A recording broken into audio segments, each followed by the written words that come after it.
By September the 5th, the Polish retreat developed alarming tendencies.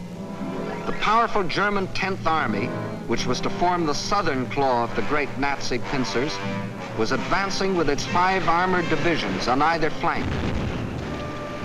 On September 6th, the opposing Poles began splitting into 2 groups, the southern one falling back toward the Vistula.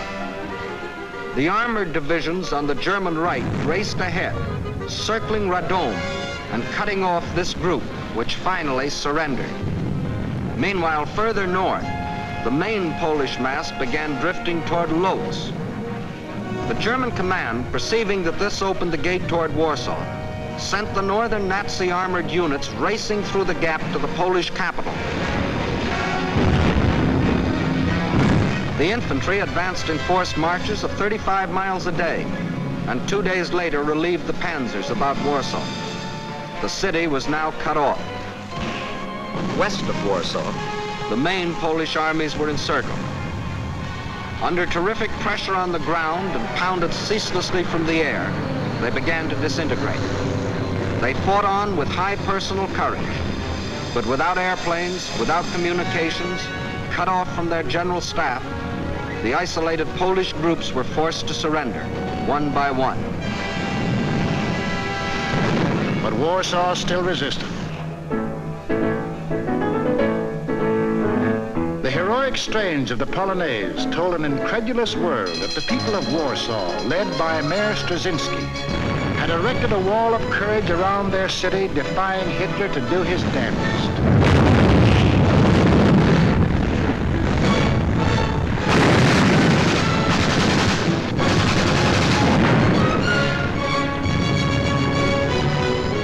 Stopped cold by the city's desperate resistance, the Nazis were forced to send for heavier artillery. The only source of such artillery was Germany's Western Front. With great secrecy, the giant 240mm howitzers were towed at high speed across the highways which Hitler had built for just such purposes and set in position around Warsaw. The huge guns subjected the city to a bombardment of incredible fury, their fire concentrated on the densely populated residential areas.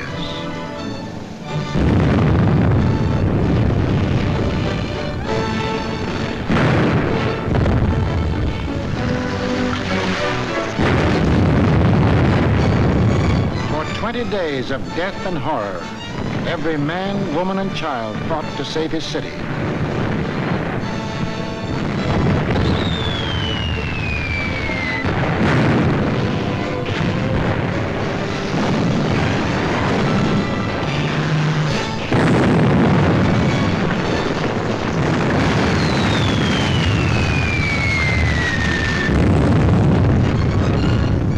Without food or water, human endurance failed.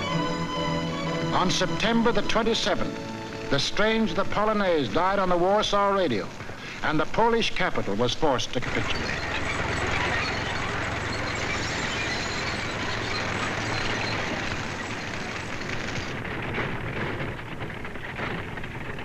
Now all Polish resistance was at an end, except here, the Westerplatte forts opposite Danzig.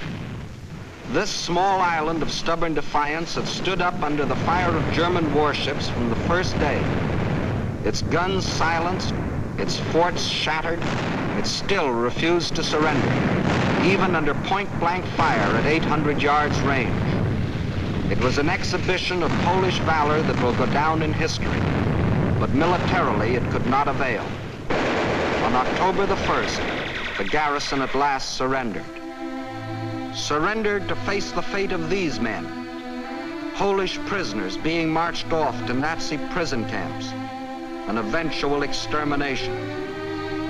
For the Nazi master race theory calls for the complete wiping out of so-called inferior races. And in village after village, local Judases point out loyal Polish neighbors.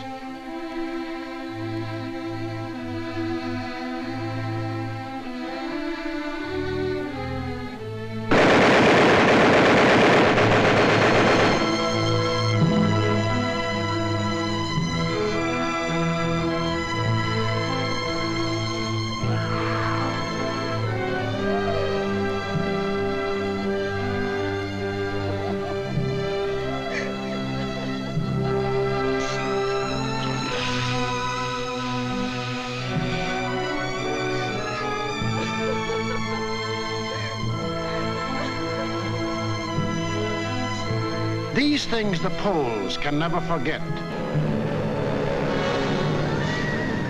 including another one of Hitler's famous promises. Germany has concluded a non-aggression pact with Poland. We shall adhere to it unconditionally. The world now knew that a non-aggression pact with Hitler was the kiss of death.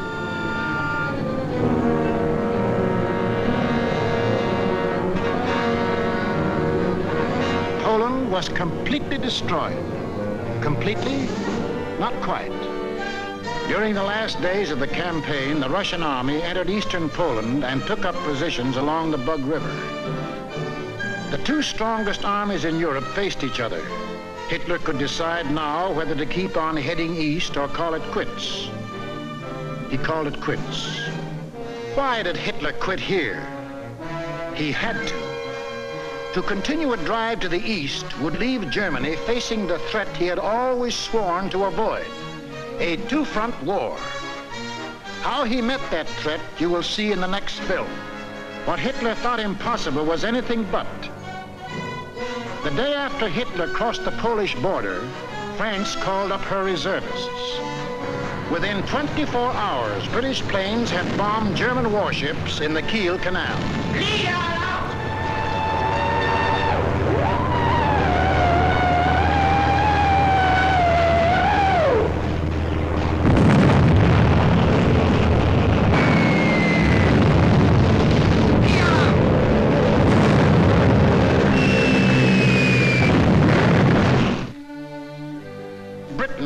Not merely the British government,